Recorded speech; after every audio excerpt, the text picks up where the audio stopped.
Hello everyone and welcome to Don't Be Bored. Today I'm here to review for you Lord of the Rings Similo, which is, well, part of the bigger Similo family, which means you could mix and match this modern version of Guess Who, effectively, with other Similo games. But today we're just going to focus on the Lord of the Rings one, which is one of their brand new additions, which was provided to me for the review. So how does the game work? Well, you're going to set up, as the sort of clue giver, a grid of cards. First of all, though, you'll be seeing one of those cards, and that's the one you're going to be hinting towards to the other players around the table, and you're trying to give them the best clue from a hand of 5 cards. So once the grid is laid out face up on the table, you know which one you're going to be giving the clue about. Well, you play one of your cards vertically, which means you're saying it's like this character, or you're going to put it horizontal to say it's not like this one. While in this game, you're probably going to be trying to do it with the style of character, the type of character, that sort of thing.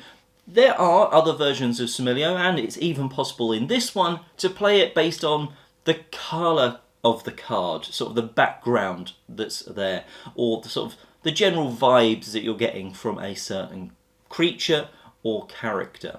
For example, if you're trying to hint towards Frodo, well, you might play Merry up vertically to say, yeah, it's definitely like this one. You can't say that, you're just playing the card. And hopefully they don't turn over a hobbit. But later on, your cards might not be as good. Maybe you've got to play Gandalf, and you're saying, well, it's not really like him, but he is in the Fellowship. That sort of thing. So then you've got some choices to make, and it's depending on what else is in the grid. If Saruman is in there, then maybe you're saying it's not like this person. So they're like, oh, it's not a wizard, or something like that. And that's how the game goes.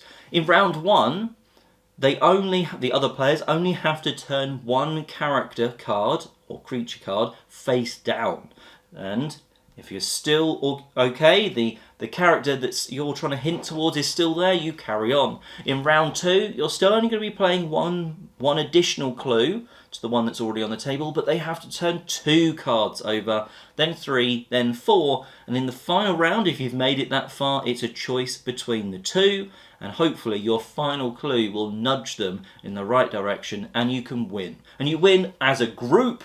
It's not the clue giver scoring points or the others trying to catch them out. No, you are trying to give the clues so your teammates can guess it, so you win or lose together.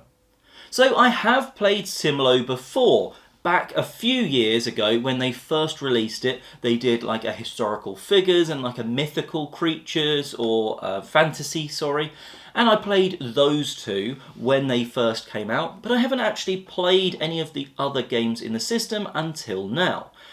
And I have to admit, it really still does stand up. Yeah, it's only been a few years, but I can definitely see why there's starting to be a lot more versions of this game. There's Harry Potter as one of the prime other IP-based ones they've released, and this one is Lord of the Rings. Now, will it help if you like Lord of the Rings?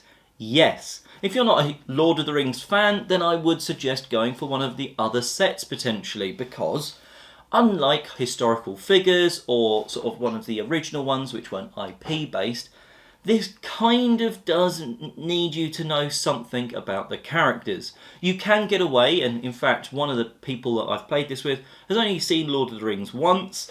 I know that's still not no times, and they still vaguely remembered some of the characters, but didn't recognise all of them by any extent. And they were still perfectly able to contribute when they were the non-clue givers, sort of saying, oh, but it could be because it's a humanoid, so let's maybe turn some creatures over, etc. So there was still that sort of discussion. They were still perfectly able to input, despite not knowing all the characters. But it does help. And I think, having played this with someone that really loves Lord of the Rings, that's who this is aimed for. If you're looking for a game that's sort of very easy to get to the table, quick and fun, with that sort of tension of, Am I turning the wrong card over here? Am I reading their clues correctly? Because they're not allowed to tell you why they've played that card. It's just vertical for, yeah, like this, or horizontal for, no, it's not like this, remove cards that are like this sort of thing. That's all the information you're able to give as the clue giver. So there's certainly tension going.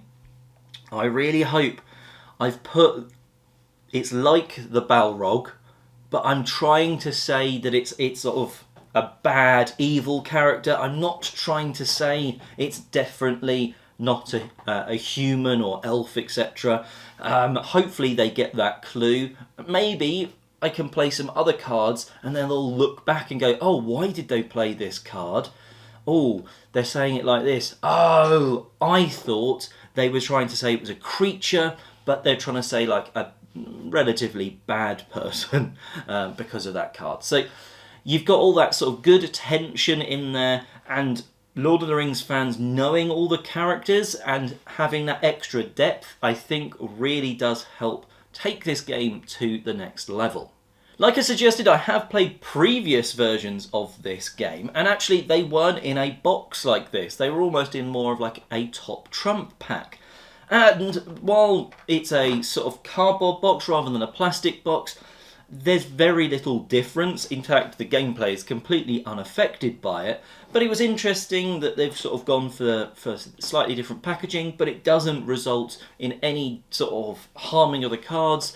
And, well, the production quality is still certainly there with the cards. You do have potentially the issue later down the line, after many plays, of slight marks on some of the cards, so you know when you're shuffling what one card is. So like, oh, he's maybe looked, the secret character was this, but it's going to take a long time because you shuffle the cards and then you're playing them on the table. You're not constantly shuffling, constantly holding these cards or anything like that. So realistically, the production quality is really cool, and the artwork does nicely bring all the different characters to life in slightly sort of an almost cutie sort of way, although when you see like some of the creatures, they obviously don't look cute, but they're in a sort of that same similar style. While you can combine Similo decks, it's not my personal favourite way of playing. I really like being able to use one of the decks and then just enjoy that one, and then if you want, swap over to a different deck. You can combine them, but it does sometimes leave some really weird edge cases that just, in fairness, step the game up, make it a little bit harder. So if you've played enough, all of a sudden I'd be using sort of a historical figure to say they're not like the Balrog. Okay, and so it just makes it a little bit harder, maybe makes you think of new ways to hint just using the cards, but I prefer it just sort of being, in this case, just Lord of the Rings, and then we can swap to just something else. But you can combine them, and like I say, it does make it maybe a little bit harder as that clue giver, because you're working with potentially very different clues than you were before. So that's an option for you later down the line to sort of expand and change up the gameplay a little bit in terms of what you can or can't hint with. So overall, this is very much aimed at Lord of the Rings fans, I would suggest, and people that have enjoyed the Similo system that just want some new cards to sort of shake up their experience, if you do like combining the decks. I think it's a great sort of modern twist on that Guess Who format. You're working as a team, first of all, and that's a really cool thing. You win or lose together. You're trying to make your hints really good from a hand that is sometimes not offering you many good options. And that's the sort of great gameplay that you're going to get with this. Sometimes you've got these cards in your hand and you're like, none of these clues are very good. But maybe if I play them in a certain way, they will combine together to be good clues. Like if I'm saying it's not like either of these characters, maybe that gives you a lot of information, whereas just one of them on their own, that's not giving much. You just have to hope that that first clue gets you through a round so you can play the next one because it's one clue a round. Yeah, I really like Similo. I would say if you're sort of like the idea of this sort of family-friendly but definitely playable with adults sort of style game where you're giving clues to others, definitely check the series out. And if you're a Lord of the Rings fan, this is probably the one to get.